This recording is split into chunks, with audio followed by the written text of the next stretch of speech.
Agriculture is one of the oldest and most important human practices. For thousands of years, farmers have worked the land, growing crops to feed themselves and their communities. But over the years, some farmers have developed some truly stupid practices that have led to disaster for both themselves and the environment. Take this farmer, for example. In an attempt to clear his land of weeds and other unwanted plants, he's using a flamethrower to burn everything to a crisp.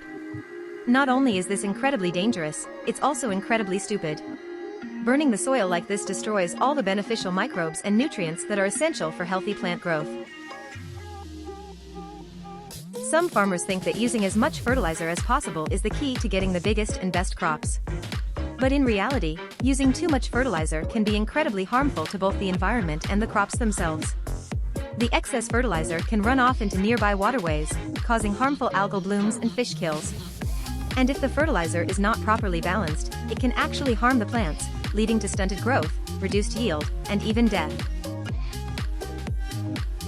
And what about this farmer, who is spraying pesticides without any protective gear? He thinks that as long as he holds his breath while spraying, he'll be fine. But pesticides are incredibly toxic, and exposure to them can cause serious health problems, including cancer, nerve damage, and birth defects. Proper protective gear is essential when working with these chemicals. And finally, there's this farmer, who is pumping water from a polluted river to irrigate his crops. He thinks that as long as he filters the water before using it, it'll be safe.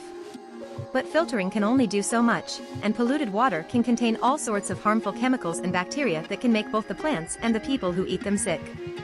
These are just a few examples of the many stupid practices that some farmers still engage in today. Not only do they put their own health and safety at risk, but they also damage the environment and reduce the productivity of the land. We need to do better. We need to embrace sustainable, responsible farming practices that prioritize the health of the soil, the environment, and the people who work on the land.